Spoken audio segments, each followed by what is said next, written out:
अस्सलाम वालेकुम नाजरीन, आप देख रहे हैं नया पाकिस्तान और मैं हूं शहजाद इकबाल। पाकिस्तान तहरीक-ए-इंसाफ की गैर मुल्की फंडिंग केस में इलेक्शन कमीशन की स्क्रूटनी कमेटी की रिपोर्ट ने ऑपोजिशन जमातों में उम्मीद की नई लहर पैदा कर दी है। नून लीग और पाकिस्तान पीपल्स पार्टी समेत दीगर ऑपोजिशन जमातों के रहनुमा इस रिपोर्ट की बुनियाद पर हुकूमत पर दबाव डाल रहे हैं। इलेक्शन कमीशन की स्क्रूटनी कमेटी ने 3 रोज पहले इंक्वायरी रिपोर्ट जारी की थी, जिसमें यह इंकशाफ किया गया था कि पाकिस्तान तहरीक-ए-इंसाफ ने 2009 से 2013 के दौरान 14 अकाउंट्स छुपाए, जबकि इस अरसे में 31 करोड़ रुपए की फंडिंग भी इलेक्शन कमीशन से छुपाई गई। इसके अलावा इस रिपोर्ट में पाकिस्तान तहरीक-ए-इंसाफ के को बाज़ गैर मुल्की कंपनीज की जानिब से फंडिंग के इल्जामात भी लगाए गए हैं, जिसके बाद नून लीग की नायब सदर मरियम नवाज ने कल वजीर आजम से इस्तीफे का मुतालबा करते हुए कहा है कि हुकूमत की चोरी की पूरी रिपोर्ट सामने आ गई है, इसलिए अब हुकूमत में रहने का कोई जवाज नहीं है। इसके अलावा नून लीग के सेक्रेटरी जनरल एहसन इकबाल ने भी मुतालबा किया है कि क्योंकि वजीर आजम तहकीकात पर असरअंदाज हो सकते हैं, इसलिए वो इस्तीफा देकर घर चले जाएं। फॉरेन फंडिंग मिली यूएस से, यूनाइटेड स्टेट्स ऑफ अमेरिका से, मिडल ईस्ट से, ऑस्ट्रेलिया से, कनाडा से, इंग्लैंड से। उस रिपोर्ट के मुताबिक आपने न सिर्फ झूठ बोला, जानबूझकर आपने हकायक को छुपाया और आपने झूठ बोला और फॉल्स सर्टिफिकेट्स आपने दिए, जमा कराई ईसीपी के अंदर। जाती इनके मुलाजिम थे, उन 4 मुलाजमीन के नाम पर आपने पैसे मंगवाए इल्लीगली। एक कंपनी है जिसका नाम है वूटॉन क्रिकेट क्लब, उधर से आपको मिलियंस ऑफ डॉलर्स आए और उस कंपनी के मालिक हैं इब्राज ग्रुप वाले, जिनके ऊपर एक बैनुल-अक़वामी मुकदमा चल रहा है और वो आप इल्लीगली अनकॉन्स्टिट्यूशनली पाकिस्तान लेकर आए। मुस्लिम लीग नून भी ये डिमांड करती है कि इमरान खान फिल फौर इस्तीफ़ा दे। झूठ बोलने के जुर्म में, लोगों से पैसे ऐंठने के जुर्म में, गैर कानूनी फंडिंग लेने के जुर्म में उनको फ़ौरन इस्तीफ़ा देना चाहिए। अब इमरान खान खुद इस फॉरेन फंडिंग केस में उन पर साबित हो गया है कि उन्होंने कंसीलमेंट भी की है। ये जो सरकारी तहकीकात हो रही हैं, इस पर ये असरअंदाज होने की सलाहियत और ताकत रखते हैं। हम मुतालबा कर रहे हैं कि वजीर आजम को इस्तीफा देना चाहिए। ये असरअंदाज हो सकते हैं तहकीकात पे। देखिए, जब पनामा था, नवाज शरीफ साहब का नाम नहीं था। इमरान खान साहब मुतालबा करते थे कि अगर वजीर आजम इस्तीफा नहीं देगा तो वो तहकीकात पे असरअंदाज होगा। अब वक्त आ गया है कि जो बात ये कहते थे वो करके दिखाएं। नून लीग वजीर आजम से इस्तीफे का मुतालबा कर रही है, जबकि पीपल्स पार्टी के चेयरमैन बिलावल भुट्टो जरदारी ने इलेक्शन कमीशन से मुतालबा किया है कि वो फॉरेन फंडिंग केस की मजीद तहकीकात करें। जबकि पीपल्स पार्टी ने 27 फरवरी से हुकूमत के खिलाफ मार्च शुरू करने का भी ऐलान किया है। हुकूमत का अपोजिशन के इन मुतालबात पर क्या कहना है, हुकूमत इन चैलेंजेस से कैसे निपटेगी, इस पर बात करने के लिए हमारे साथ मौजूद हैं state minister for information Farooq Habib. Farooq साहब, बहुत बहुत शुक्रिया वक्त देने के लिए। कल नून लीग अब मुतालबा कर रही है कि इमरान खान को इस्तीफ़ा देना चाहिए, जैसे वो नवाज शरीफ का इस्तीफ़ा तलब करते थे, क्योंकि इमरान खान ने झूठ बोला है, हकायक को छुपाया है, फॉल्स सर्टिफिकेट दिए हैं और वूटॉन क्रिकेट क्लब जैसी कंपनीज, गैर मुल्की कंपनीज ने पीटीआई को फंडिंग की है। तो ताकि इमरान खान असर अंदाज ना हो तहकीकात पे, लिहाजा इमरान खान को इस्तीफा देना चाहिए। क्या वजीर आजम इमरान खान इस्तीफा देंगे? देखें, बात ये तो बड़ा इंतहाई एक मज़हका खेज बयान है। ये तो कहते हैं उल्टा चोर कोतवाल को डांटे। बुनियादी तौर के ऊपर तो हमारे अकाउंट्स के अंदर बुनियादी सवाल इनका ये था, जो ये शोर डालते थे कि जी फॉरेन फंडिंग है। तो इसमें कहाँ लिखा है कि फॉरेन फंडिंग है? फॉरेन फंडिंग का तो ये मामला ही नहीं है। बल्कि अगर आप रिपोर्ट का सफ़ा नंबर 81 पढ़ें तो उसमें स्क्रूटनी कमेटी खुद लिख रही है कि ओनर्स जो है वो पटिशनर के ऊपर था, जो अकबर एस बाबर थे, वो कोई क्रेडिबल और कोई ऑथेंटिक ऐसा सोर्स नहीं दे सके, एविडेंस नहीं दे सके जो किसी कोर्ट ऑफ लॉ में पेश किया जा सके।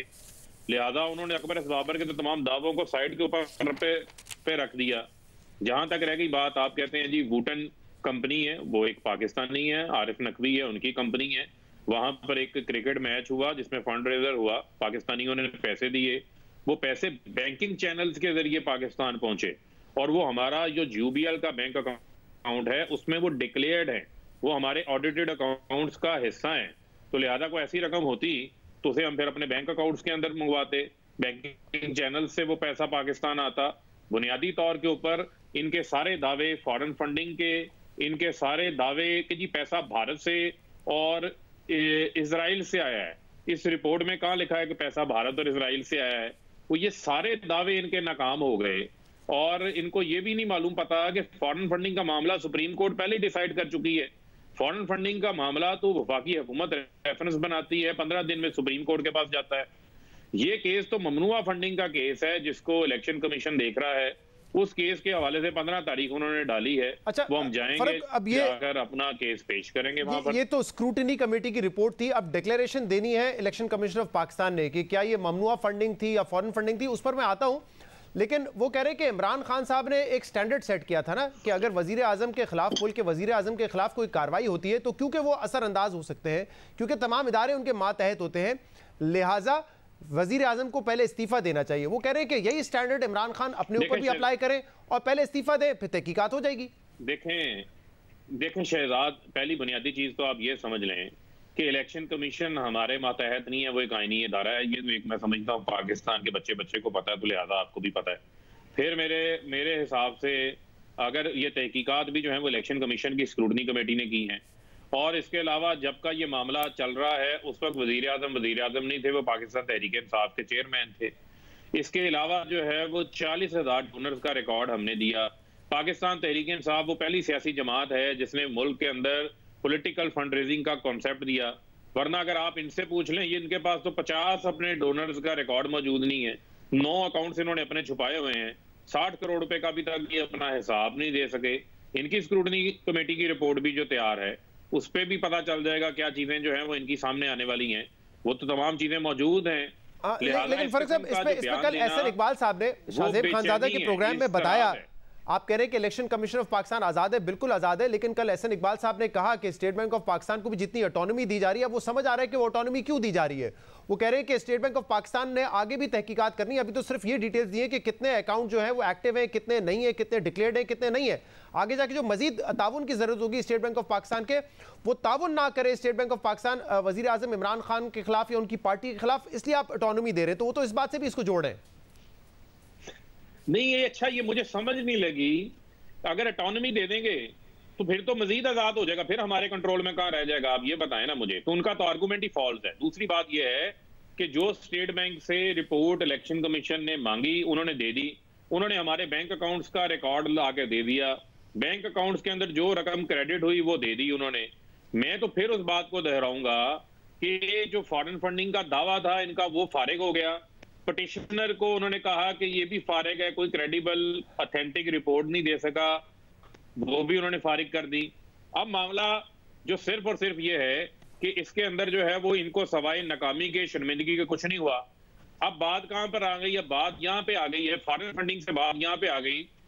जो ओवरसीज पाकिस्तानी पाकिस्तान में इन्वेस्टमेंट लेकर आएंगे, डॉलर्स लेकर आएंगे, फॉरेन डायरेक्ट इन्वेस्टमेंट लेकर आएंगे, ये अब उनके ऊपर अटैक करेंगे। इसके अलावा तो ये इन्वेस्टमेंट नहीं है फारूक साहब, ये डोनेशंस हैं, ये पार्टी को डोनेशंस हैं, ये इन्वेस्टमेंट नहीं है। भाई जी, मैं शहजाद आपको बता रहा हूं, जो कल एक खबर को इन्होंने जिसको हाईलाइट कर रहे थे, उठा रहे थे, जो नथिया गली के अंदर मुमताज मुस्लिम साहब जो है पाकिस्तान के अंदर हिल्टन होटल की चेन लेकर आए हैं, जो पहले ही होटल के कारोबार से वाबस्ता है, जिनका काबुल के अंदर होटल है, करबला के अंदर होटल है। थ्रू प्रॉपर बिडिंग प्रोसेस जो है वो पाकिस्तान के अंदर उन्होंने एक जगह हासिल की है जहां पर वो इंटरनेशनल होटल चेन को लेकर आ रहे हैं। $31 मिलियन की उन्होंने इन्वेस्टमेंट लेकर आए हैं। इसके अलावा पाकिस्तान में सेहत का जो है वो फरोग होगा। लेकिन फारूक साहब, उसके हवाले से भी सवाल ये उठ रहा है। ये तो कल फवाद चौधरी साहब ने भी कहा कि ओपन बिडिंग हुई थी, सबसे ज्यादा बिड उनकी थी, इसलिए उनको ये ठेका मिला है।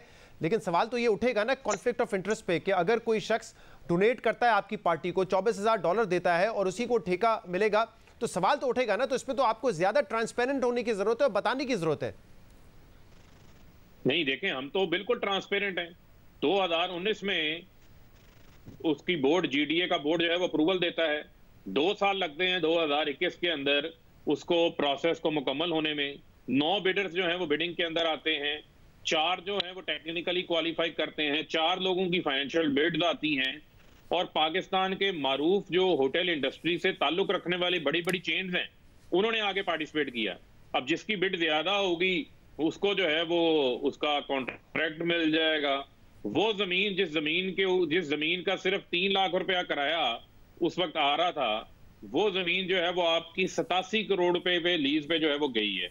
तो मुझे आप ये बताएं कि आपने एक तो अपना डेड कैपिटल जो है उसको रिवाइव किया, आप अपनी सेहत को रिवाइव कर रहे हैं। नथिया गली जैसा मकाम, वहां पर इंटरनेशनल होटल चेन बनने जा रही है, और तमाम प्रोसेस जो है वो कानून के मुताबिक ट्रांसपेरेंटली पाकिस्तान के नेशनल अखबारात में इश्तिहारात आने के बाद जो है वो मुकम्मल हुआ। फिर मैं आपको कहूंगा कॉन्फ्लिक्ट ऑफ इंटरेस्ट, मामला मफादात का टकराव ओवरसीज पाकिस्तानी अगर कोई इन्वेस्टमेंट लेकर आते हैं उन पर आ गया। फारूक साहब, अगर कॉन्फ्लिक्ट ऑफ इंटरेस्ट का कोई वन ऑफ केस होता तो बात समझ आती थी, लेकिन ये वन ऑफ केस नहीं है। इससे पहले भी ऐसी मिसालें दी गई हैं जहां पे वजीर आजम के जो करीबी जानने वाले हों उनको अहम ओहदों पर फाइज किया गया हो। नहीं, देखें, बुनियादी तौर के ऊपर इमरान खान इस मुल्क के वो वजीर आजम है जो वजीर आजम बनने से पहले अपनी प्राइवेट जो 40 साल कमाई जो बैरून मुल्क उन्होंने की थी उसका हिसाब देकर आए थे। 60 डॉक्यूमेंट दिए थे उन्होंने कभी को कतरी खत नहीं कहा, उन्होंने कभी किसी इदारे को बुरा भला नहीं कहा, किसी जज को बुरा भला नहीं कहा। और फिर आपको मैं ये भी बताता चलूं कि इमरान खान ही है जो पाकिस्तान के अंदर इनके दौर के अंदर इंटरनेशनल जितनी इन्वेस्टमेंट थी वापस जा रही थी, और इमरान खान का कोई रिश्तेदार, कोई बहन भाई, कोई दोस्त ना काबीना का हिस्सा है ना किसी सरकारी ओहदों के ऊपर कायम है। ये रवायत भी जो है वो इमरान खान ने कायम की है, और वो इमरान खान ही है जिन्होंने आकर सवाब ऐसा नहीं है। इमरान खान साहब ने जब बनीगाला अराजी केस चल रहा था तो इमरान खान साहब ने बताया कि जमाम खान ने पैसे भेजे थे राशिद अली खान साहब के अकाउंट में, और वहां से फिर ये पैसे उनके पास आए थे। राशिद अली खान साहब पीटीवी के बोर्ड पे भी रहे हैं, खैबर बैंक के जो बोर्ड पे थे वो भी हुकूमत के नॉमिनी थे वहां पे। तो ऐसा नहीं है कि कोई ऐसा इंसिडेंट नहीं है, इसलिए मैं कह रहा हूं वन ऑफ मामला होता अलग बात थी। यहाँ पे तो कई ऐसे केसेस हैं ना जहाँ पे नजर आता है कि जो उनके पुराने दोस्त थे उनको किसी ना किसी बोर्ड पर तैनात किया गया हो। एक मिनट जी जी नहीं शहजाद, पहले तो इसको क्लियर कर लेते हैं ना जी, पहले तो इसको क्लियर कर लेते हैं। बुनियादी तौर के ऊपर मुझे आप ये बताएं कि ये जो सेड पर्टिकुलर केस जिसको हम डिस्कस कर रहे हैं उस केस के हवाले से तो किसी किस्म का जो फॉरेन फंडिंग है भारत इजराइल वाली चीज तो खत्म हो गई, पिटिशनर के पल्ले भी कुछ नहीं रहा। इस रिपोर्ट में कहीं नहीं लिखा हुआ कि यहाँ पे जो है वो फॉरेन फंडिंग हुई है। मैं उसमें भी आ जाता हूँ, लेकिन क्योंकि आप कह रहे थे किसी दोस्त को नवाजा नहीं, किसी रिश्तेदार को नवाजा नहीं, तो मैंने कहा ऐसी और मिसालें हैं जहाँ पे मफादात के टकराव पे सवाल उठता है। मैं उस पर भी आ जाता हूँ अगर आप कहें तो। जी फिर सुन ले, देखें, बोर्ड में होना, ऑनरेरी तौर के ऊपर बोर्ड में होना, और उन लोगों के प्रोफेशनल बैकग्राउंड्स हैं, और वो किसी ऐसे बोर्ड में शामिल नहीं है जो जिस बोर्ड में उनका कोई कारोबार हो और वो उस बोर्ड का हिस्सा हो। ये भी आप क्लैरिफाई कर लें। ऐसे मुल्क में और भी प्रोफेशनल्स मिल जाएंगे जो कि नॉन एग्जीक्यूटिव पोजीशन पे रह सकते हैं और वो इमरान खान साहब के जान पहचान के भी ना हो, ऐसे लोग भी मिल सकते हैं। इसीलिए मैं कह रहा हूं कि कभी भी किसी भी शख्स को जो जान पहचान वाला होगा उसको लगाएंगे तो मफादात के टकराव का सवाल होगा। फिर आपने जस्टिफाई करना है कि वो कितना ट्रांसपेरेंट है। मुफादात का सुन लेना, बिल्कुल ट्रांसपेरेंट है। मुफादात का टकराव उस वक्त हो जब आप किसी शख्स को ऐसी जगह पे बैठाएं जहां पर उसके पास फैसला साजी की एग्जेक्टिव पावर मौजूद है। अब अगर ये वुटॉन क्रिकेट लिमिटेड कंपनी है, उसके जरिए पैसे मिलते हैं पाकिस्तान तहरीक इंसाफ को, तो जरा मुझे बताइएगा कि क्या ये कंपनी अगर रजिस्टर्ड है बाहर तो ये फॉरेन फंडिंग के जुमरे में नहीं आता, बल्कि जो 2002 का पॉलिटिकल पार्टी ऑर्डर है वो तो इसको भी प्रोहिबिटेड कहती है कि अगर कोई कंपनी से पैसे लिए जाएं, वो कानून तो उसकी भी इजाजत नहीं देता। पढ़ के सुना दें मुझे 2002 का। जी मुझे वर्ड टू वर्ड पढ़ के सुना दें आप। मैं अभी पढ़ के सुनाता हूँ, मैं आपको पढ़ के सुनाता हूँ। ये 2002 का जी पॉलिटिकल ऑर्डर है। एनी कॉन्ट्रीब्यूशन मेड डायरेक्टली और indirectly by any foreign government, multinational और डोमेस्टिकली इनकॉर्पोरेटेड पब्लिक और प्राइवेट कंपनी, फर्म, ट्रेड और professional association shall be prohibited and the parties may accept contribution and donation only from the individuals। सुन लीजिए, only from the individuals। मैंने पढ़ लिया ना, जी जी एक सुन तो लेना, मैंने पढ़ लिया आपकी बात। आपने जिक्र किया, आपने कहा मल्टीनेशनल, तो ये मल्टीनेशनल नहीं है, ये वोल्टन क्रिकेट क्लब उसकी कंपनी है। अगर आप इलेक्शन एक्ट 2017 को अगर आप पढ़ें जो कि वादे है, उसके अंदर बड़ी डिटेल में लिखा हुआ है, उसके अंदर प्राइवेट और पब्लिक लिमिटेड दोनों कंपनियों का जिक्र शामिल है। ये वुल्टन क्रिकेट क्लब कोई मल्टीनेशनल नहीं है, और एक सेकंड फारूक साहब इसको कोई फॉरेनर भी ऑन नहीं करता। जरा क्लैरिफाई कर लेते हैं फारूक साहब, एक सेकंड कोई फॉरेनर भी ऑन नहीं करता। क्लैरिफाई इस बात को भी कर ले कि 2017 का जो इलेक्शन एक्ट है वो तो इस पे लागू नहीं होता क्योंकि ये मामला उससे पहले का है।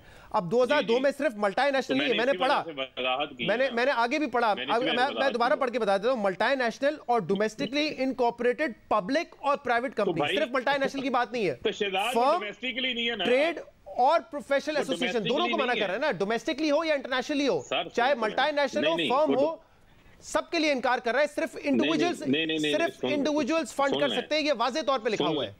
सुन ले, उसमें फिर मैं आपको कहूंगा, उसमें सिर्फ मल्टीनेशनल का लिखा हुआ है, नहीं लिखा हुआ, और लिखा है डोमेस्टिकली, सुन लेना, डोमेस्टिकली इनकॉर्पोरेटेड फर्म या कंपनी का जिक्र है, कोई इंटरनेशनली फर्म या कंपनी का नहीं है। लेकिन चलें, खैर, ये तो लीगल पर्सपेक्टिव के हवाले से ये एक मैं आपको दोबारा पढ़ के बता देता हूं, 6(3) का जो आखिरी लाइन है, I think that says it all. The parties में accept contribution and donation only from the individuals. अब आप कह रहे हैं आरिफ नकवी पाकिस्तानी है तो उसकी कंपनी अगर फॉरेन रजिस्टर्ड भी हो तो कोई फर्क नहीं पड़ता, लेकिन जो एक्ट है 2002 का पीपीओ, वो तो ये कहता है कि इंडिविजुअल के अलावा किसी से नहीं ले सकते, आप कंपनी से नहीं ले सकते। शहजाद, मैं आपके लिए सिंपलीफाई कर देता हूं, अगर आप इसको आगे मजीद पढ़ें, मैंने आपको सिंपलीफाई कर देता हूं कि ये क्रिकेट मैच था, क्रिकेट मैच में चैरिटी इकट्ठी हुई हमारी इलेक्शन कैंपेन के लिए, वहां पैसे जो है वो पाकिस्तानियों ने दिए, जो पैसा इकट्ठा हुआ उसको उन्होंने बैंकिंग चैनल्स के जरिए पाकिस्तान में हमारे यूबीएल के अकाउंट में भेज दिया। अब इसके अलावा इसमें आर्टिकल 6(3) ये भी कहता है कि अगर कोई प्रोहिबिटेड फंडिंग है तो वो मैक्सिमम कॉन्फिस्केट हो सकती है। अब इसका फैसला इलेक्शन कमीशन ने करना है कि प्रोहिबिटेड है या नहीं है।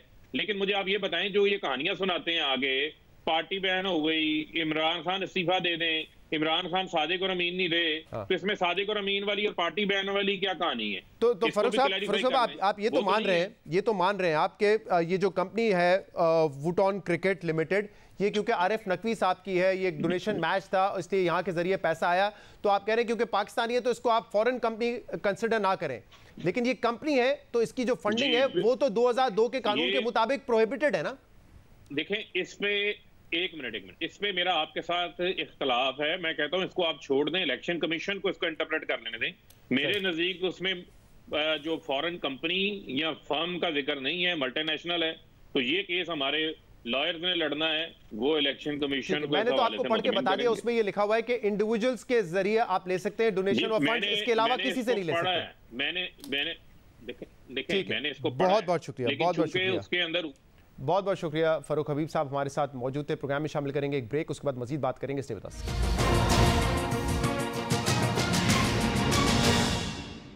Welcome back. गिलगित बल्तिस्तान के साबिक चीफ जस्टिस राना शमीम के बयान हल्फी पर तौहीन अदालत केस की आज इस्लामाबाद हाई कोर्ट में अहम समाअत हुई। पिछली समाअत पर इस्लामाबाद हाई कोर्ट के चीफ जस्टिस अतर मिनुल्लाह ने राना शमीम और सीनियर साफी अंसार अब्बासी समेत दीगर फरीकैन पर आज फर्द जुर्म आयद करने का फैसला किया था, मगर अदालत ने फरीकैन को मजीद सोचने की मोहलत देकर फर्द जुर्म लगाने की कार्रवाई 20 जनवरी तक मुलतवी कर दी है। आज इस केस की समाअत तकरीबन 4.5 घंटे तक जारी रही, जिसमें सीनियर साफी अंसार अब्बासी, राना शमीम के वकील लतीफ आफरीदी, अदालती मुआवनीन फैसल सिद्दीकी और रीमा उमर समेत दीगर सहाफ़ी रहनुमाओं ने सहाफ़ियों के खिलाफ फर्द जुर्म आयद ना करने की दरख्वास्त की। जबकि अहम बात यह है कि अटॉर्नी जनरल खालिद जावेद खान ने भी अदालत से अपील की कि सहाफ़ियों के खिलाफ फर्द जुर्म की कार्रवाई मौखर कर दी जाए। आज समाअत के आगाज पर chief justice Islamabad high court Athar Minallah ने अंसार अब्बासी से पूछा कि आपने अपनी दरख्वास्त में लिखा है कि अदालत के पिछले तहरीरी हुक्मनामे में गलती है, बताएं ऑर्डर में कहां क्लेरिकल गलती है। जिस पर अंसार अब्बासी ने कहा कि ऑर्डर में लिखा गया है कि अगर हकायक गलत भी हो तो मफादे आमा में मैं इसे छापूंगा, मगर मैंने ऐसी कोई बात नहीं की। जिस पर चीफ जस्टिस ने कहा कि आपने दरख्वास्त में यह भी लिखा है कि आपको नहीं मालूम था कि बयान हल्फी दुरुस्त है या गलत। अगर कोई बड़ा नाम आपको कोई बयान हल्फी देगा तो आप छाप देंगे। बयानिया यह है कि साकिब निसार ने एक केस में जज से बात की, बेंच में तो वो जज साहब शामिल ही नहीं थे। बेंच में तो मैं, जस्टिस मोहसिन अख्तर कियानी और मियां गुल हसन औरंगजेब थे। इससे तो लगता है कि हम तीनों जजेस इन्फ्लुएंस थे, इसलिए इंक्वायरी तो फिर उन जजेस की होगी जो उस वक्त बेंचेस पर मौजूद थे। चीफ जस्टिस ने रिमार्क्स दिए कि सारी प्रोसीडिंग्स में बहुत कोशिश की कि आपको एहसास हो जाए कि आपने क्या किया है। जब स्टोरी आई तो अपीलें 2 दिन बाद समाअत के लिए मुकर्रर थी। अदालती रिमार्क्स पर अंसार अब्बासी ने मौक़िफ़ अपनाया कि हमने खबर में राना शमीम का दावा छापा, मगर साकिब निसार की तदीर भी शाया की थी। बयान हल्फी के इशात में एहतियात बरती और कोर्ट या इस कोर्ट के जज का नाम नहीं लिखा, इसलिए मेरे ख्याल से फर्द जुर्म आयद नहीं होनी चाहिए। जिस पर चीफ जस्टिस अतर मिनुल्लाह ने कहा कि यह बात आपने नहीं, कोर्ट ने तय करनी है। अदालत इज़हार राय की आज़ादी का बहुत एहतराम करती है, मुझ पर जितनी मर्जी तनकीद हो मुझे कोई फर्क नहीं पड़ता, मगर अदालत में ज़ेरे समाअत मुकदमे की अहमियत का किसी को अंदाजा नहीं है। नासमझी में भी चीजें हो जाती हैं। या तो आप ये तस्लीम करें कि आपको इल्म नहीं था कि खबर की क्या असरात होंगे, या फिर हम फर्द जुर्म लगा देते हैं और फिर आप अपना मौकिफ सामने रख देगा। आप अदालत को डिक्टेट नहीं कर सकते। जिस पर अंसार अब्बासी ने कहा कि हम मुख्तलिफ बयानात छापते हैं, ये नहीं कहते कि बयान देने वाला सच या झूठ बोल रहा है।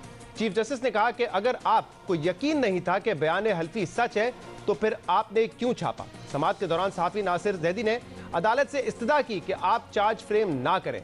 हमें इस अदालत से इंसाफ मिला है, आप अंधेरे में उम्मीद की रोशनी की किरण है। समाअत में अदालत ने इस केस से मुतालिक अखबारात में आलमी तंजीमों के बयानात छापने पर सवाल उठाते हुए कहा कि आपका यहाँ केस चल रहा है और आपने आलमी इदारों के बयानात छाप दिए हैं। जिस पर राना शमीम के वकील लतीफ आफरीदी ने मौकिफ अपनाया कि हम किसी आलमी तंजीम को किसी मसले पर बयान देने से कैसे रोक सकते हैं।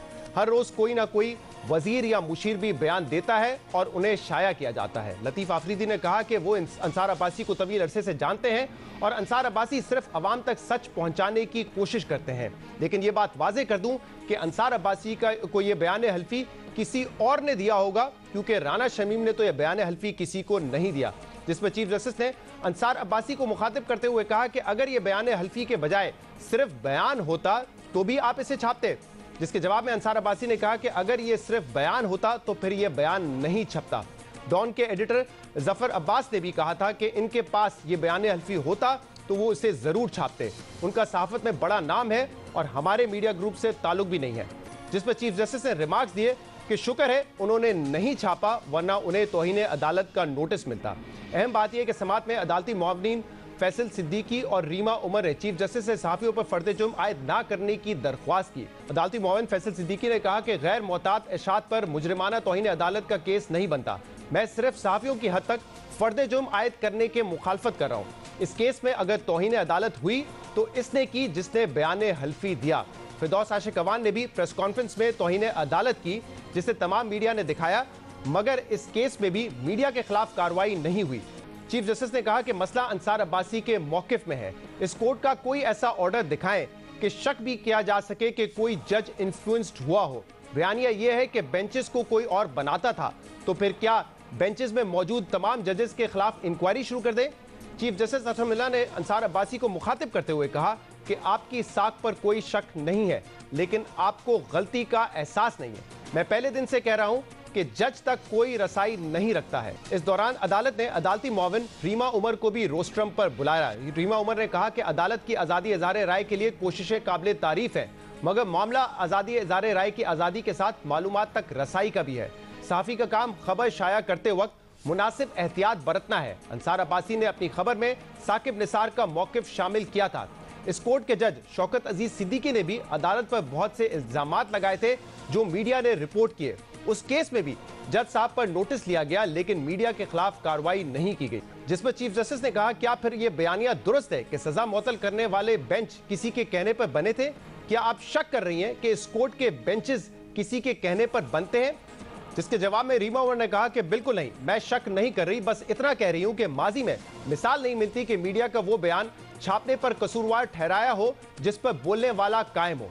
रीमा उमर के दलाइल पर चीफ जस्टिस ने उन्हें रोकते हुए कहा कि आप अदालती मुआविन हैं, प्लीज अपनी निशिस्त पर तशरीफ रखें। जिसके बाद अटॉर्नी जनरल खालिद जावेद खान ने बतौर प्रोसिक्यूटर दलाइल दिए और अदालत से दरख्वास्त की कि राना शमीम पर तो फर्द जुर्म आयद की जाए, उन्हें फेयर ट्रायल का हक होगा, लेकिन बाकी मीडिया पर्सन की हद तक फर्द जुर्म की कार्रवाई मौखर की जाए। अटॉर्नी जनरल ने कहा कि अंसार अब्बासी कह रहे हैं कि बयान हल्फी ना होता तो वो इसे ना छापते, और अगर आज अंसार अब्बासी साहब के पास ऐसा बयान हल्फी आए तो वो यकीनन इसकी मजीद छानबीन करेंगे। तौहीन अदालत केस के अलावा इस्लामाबाद हाई कोर्ट में पाकिस्तान नेवल फार्म्स और सेलिंग क्लब से मुतल्लिक समाअत हुई, जिसमें अदालत ने रावल झील के किनारे कायम नेवल सेलिंग क्लब को गैर कानूनी करार देते हुए उसे 3 हफ्ते में गिराने का तहरीरी हुक्मनामा जारी कर दिया है। अदालत ने 45 सफ़ात पर मुश्तमिल हुक्मनामे में लिखा है कि नेवल सेलिंग क्लब गैर कानूनी है। पाकिस्तान नेवी या किसी रियासती इदारे का नाम रियल स्टेट बिजनेस में इस्तेमाल नहीं हो सकता। ऑडिटर जनरल नेवल फार्म्स और नेवी सेलिंग क्लब का फॉरेंसिक ऑडिट कराएं। फॉरेंसिक ऑडिट के जरिए कौमी खजाने को पहुंचने वाले नुकसान का तखमीना लगाया जाए। फैसले के मुताबिक साबिक naval chief admiral Zafar Mahmood ने गैर कानूनी इमारत का इफ्तिताह करके हल्फ की खिलाफ वर्जी की है। गैर कानूनी इमारत की तामीर और इफ्तिताह में शामिल तमाम अफराद के खिलाफ फौजदारी कार्रवाई की जाए, जबकि साबिक नेवल चीफ के खिलाफ भी मिसकंडक्ट की कार्रवाई की जाए और गैर कानूनी वेंचर में मुलव्वस अफसरान से नुकसान पूरा किया जाए। अदालत ने हुक्मनामे में सीडीए को पाकिस्तान नेवल फार्म्स की अराजी कब्जे में लेने की हिदायत करते हुए लिखा है कि वफाकी हुकूमत आइन के आर्टिकल 173 के तहत जमीन की मिल्कियत को डील करे। अदालती हुक्म के मुताबिक कार्रवाई करके 2 हफ्ते में रिपोर्ट जमा करवाई जाए। प्रोग्राम में शामिल करते हैं ब्रेक, इसके बाद मजीद बात करेंगे, हमारे साथ रहिए।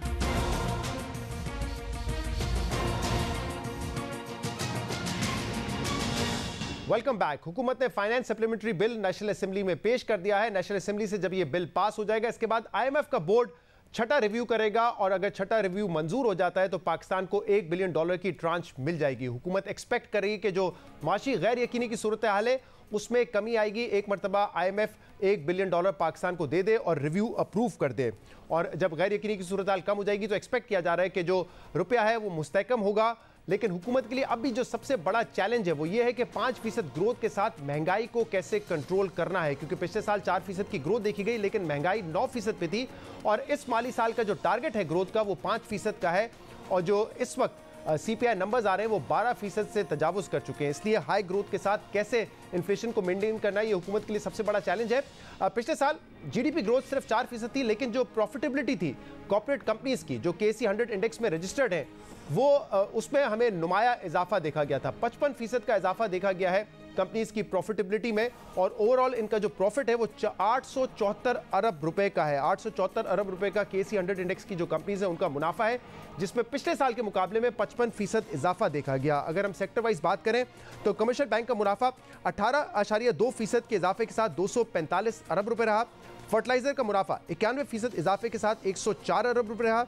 ऑटो असेंबलीज का मुनाफा 423% के इजाफे के साथ 28 अरब रुपए था, और लेदर इंडस्ट्री का मुनाफा 273% इजाफे के साथ 94 करोड़ रुपए था। जबकि टेक्सटाइल स्पिनिंग में जो इजाफा देखा गया प्रॉफिटेबिलिटी में वो 7,667% का था, और इनका जो कुल मुनाफा है वो 3 अरब 5 करोड़ था। यानी कि माली साल 2020-21 में 874 अरब रुपए इन कंपनीज का मुनाफा था, जिसमें 55% का इजाफा देखा गया। इसी को अगर कैलेंडर ईयर 2021 में देखें तो 9 माह में जो प्रॉफिटेबिलिटी है अब तक वो 756% की है, और यहाँ पर भी 55% का इजाफा देखा गया है। और इन कंपनीज ने जो डिविडेंड पे आउट किया है उसमें भी खातिर खा इजाफा है। 498 बिलियन का 2021 में डिविडेंड पे आउट था, जो कि पिछले साल 271 अरब रुपए था, यानी कि उसमें भी खातिर खा इजाफा देखा गया है। अब 4% की ग्रोथ के बावजूद जो प्रॉफिटेबिलिटी है इन कॉर्पोरेट सेक्टर कंपनीज की उसमें बेहद इजाफा हुआ है। इसकी वजह क्या है, इस पर बात करेंगे। आरिफ हबीब साहब इस वक्त हमारे साथ मौजूद हैं, चेयरमैन आरिफ हबीब ग्रुप। आरिफ साहब बहुत बहुत शुक्रिया वक्त देने का। 4% की ग्रोथ थी, बहुत ज़्यादा नहीं थी, महंगाई में भी इजाफा था, लेकिन जो प्रॉफिटेबिलिटी है कॉर्पोरेट सेक्टर की जो कंपनीज रजिस्टर्ड है KC 100 इंडेक्स में, उसकी प्रॉफिटेबिलिटी में हमने 55% का इजाफा देखा गया। 874 अरब रुपए ये टोटल इनका प्रॉफिट बनता है। ये कैसे मुमकिन हुआ, क्यों इतना ज़्यादा है प्रॉफिट इन कंपनीज का जबकि ग्रोथ सिर्फ 4% रही है? आई थिंक ये जो पोस्ट कोविड स्टेट बैंक और गवर्नमेंट ने कुछ मेजर्स लिए थे, एंड पर्टिकुलरली जो कोविड में सेल्स जो है वो बहुत कम हो गई थी, और फिर उससे पहले जो है वो IMF प्रोग्राम में गए थे, और डॉक्यूमेंटेशन की वजह से जो है वो बिजनेसेस जो है वो बहुत अफेक्ट हुए थे। लेकिन कोविड के बाद जो पॉलिसीज आई जिसमें इंटरेस्ट रेट का जो है वो कम होना, रुपए की जो है वो स्टेबिलिटी, फिर डिमांड्स में जो है तेजी से इजाफा होना, ये सारे फैक्टर्स जो है वो बने, जिसकी वजह से कॉर्पोरेट प्रॉफिटेबिलिटी में जो है वो इजाफा देखा गया। और ये तो हम ये अक्सर कहते हैं कि ये रिकॉर्ड ईयर था in terms of sales and corporate profitability, और इसी वजह से आपने देखा कि हम GDP ग्रोथ के नंबर्स भी जो है वो अच्छे आए। दूसरी एक वजह ये भी थी कि चूंकि इंटरनेशनल कमोडिटी मार्केट में जो है वो राइजिंग ट्रेंड था, तो उस राइजिंग ट्रेंड की वजह से मुख्तलिफ कंपनीज को जो है इन्वेंट्री गेन्स भी हुए, और उस इन्वेंट्री गेन्स ने भी इस कॉर्पोरेट प्रॉफिटेबिलिटी को जो है वो सपोर्ट किया, और यूं ये नंबर्स जो है वो काफ़ी अच्छे नजर आ रहे हैं। आरिफ साहब, लेकिन अगर मुख्तलिफ सेक्टर्स को देखा जाए तो प्रॉफिट मार्जिन के साथ साथ इनकी जो सेल्स हैं उसमें भी इजाफा हुआ है, जैसे ऑटो असेंबलीज है या फर्टिलाइजर सेक्टर है। ये कैसे मुमकिन है, क्योंकि अगर महंगाई में इजाफा हो रहा है तो लोगों की कुव्वत खरीद कम हो रही है, तो फिर जो सेल्स है उनमें कैसे इजाफा हो रहा है? जी, इसमें आई थिंक एक फैक्टर जरूर ये है, देखिए ना, रेमिटेंसेस जो शहजाद आते थे $20-21 बिलियन, वो 104 रुपए से कन्वर्ट होते थे। अब वो $30 बिलियन के करीब रेमिटेंसेस आ रहे हैं और वो 170 रुपए के हिसाब से या इससे ऊपर के हिसाब से कन्वर्ट हो रहा है। इसका मतलब यहाँ रेमिटेंसेस की सूरत में ही जो है ट्रिलियंस ऑफ रुपीस जो है वो लोगों के हाथ में ज्यादा पैसे आए। इसी तरह एग्रीकल्चर में जो है वो बेहतरी होने की वजह से वहाँ उनकी इनकम बढ़ी। टूरिज्म में जो है नॉर्थ में आपने देखा कि लोग बाहर नहीं जा सकते थे, तो यहाँ लोकल टूरिज्म जो है वो बढ़ा। आईटी में एक्सपोर्ट बढ़ा, टेक्सटाइल में एक्सपोर्ट बढ़ा। ये सब लोगों के पास जो है वो उसकी वजह से बेहतर इनकम तो जो है आई है, सिवाय उन लोगों के कि जो शहरों में नौकरी पेशा है, तो उनके ऊपर जो है प्रेशर है। आरिफ साहब, प्रॉफिट में तो इजाफा हो रहा है, लेकिन अगर आप केसी 100 इंडेक्स को देखें तो जब ये साल शुरू हुआ 2021 का, उस वक्त भी 44,000 के आसपास था। इसकी क्लोजिंग, ईयर एंड क्लोजिंग भी 45,000 के आसपास हुई है। क्या वजह है? अगर प्रॉफिट ज्यादा है, डिविडेंड पे आउट बेहतर है इन कंपनीज का, तो मार्केट पे क्यों नहीं रिफ्लेक्ट हुआ ये? आई थिंक एक बड़ी वजह तो ये है कि रुपया की वैल्यू जो है उसमें डिक्लाइनिंग ट्रेंड देखा गया, तो फॉरेन इन्वेस्टर्स जो है वो कंटिन्यूस सेलर रहे हैं। फिर हम इमर्जिंग मार्केट कैटेगरी से जो है वो फ्रंटियर मार्केट कैटेगरी में आए, तो इमर्जिंग मार्केट फंड्स ने जो है वो उनकी सेल जारी रही और फ्रंटियर मार्केट की अब डिमांड पूरी तरीके से जो है वो शुरू नहीं हुई। फिर ये है कि अफगानिस्तान के जो मामलात हैं, जो हालांकि यूं तो जो है वो पॉजिटिव है कि जो हम एक्सपेक्ट कर रहे थे कि अगर यूएसए एग्जिट करेगा तो पता नहीं यहाँ पाकिस्तान में हालात जो है वो बहुत बुरे हो जाएंगे, लेकिन वो स्मूथ ट्रांजिशन हुई। लेकिन ये इम्प्रेशन डेवलप हो गया कि शायद यूएसए हमसे नाराज है, और फिर आईएमएफ का प्रोग्राम जो है वो लेट हो रहा है, डिले हो रहा है, तो उसकी वजह से भी ये इम्प्रेशन आता है कि शायद जो है वो यूएसए पाकिस्तान से जो है नाराज है, तो उसके लिए जो है वो डिफिकल्टी फेस करना पड़ेगी।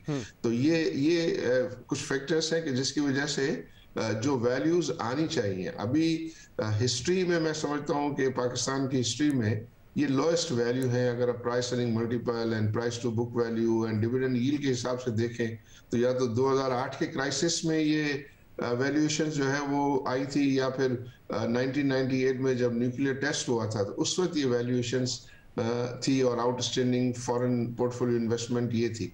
उसके बाद ये अब तीसरी दफा है कि ऐसा रिकॉर्ड जो है वैल्यूएशंस आपको देखने को मिल रही हैं, जबकि कॉर्पोरेट प्रॉफिटेबिलिटी के नंबर जो है वो बहुत ही सेटिस्फैक्टरी है। आरिफ साहब, क्या एक्सपेक्ट कर रहे हैं? अगर आईएमएफ जो है वो छठा रिव्यू अप्रूव कर देता है, पाकिस्तान को $1 बिलियन मिल जाता है, तो जो गैर यकीनी की सूरत हाल है, क्या उसमें कमी आएगी? और जो कॉर्पोरेट सेक्टर का प्रॉफिट है, आपको लगता है जितना इजाफा 2021 में देखा गया वो बरकरार रह सकेगा साल 2022 में?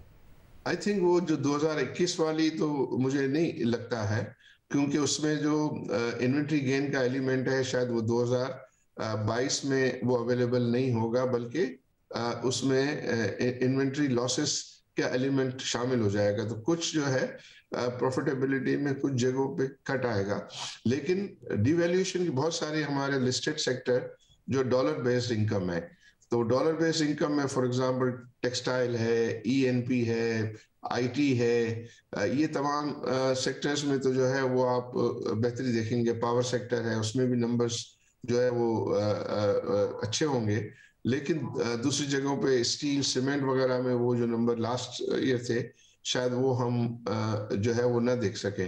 लेकिन फिर भी जो नंबर्स होंगे वो पिछले साल के मुकाबले में उसमें बेहतरी जरूर होगी, बट उस रेट से बेहतरी नहीं होगी जो 2021 के फाइनेंशियल ईयर में हमने देखी।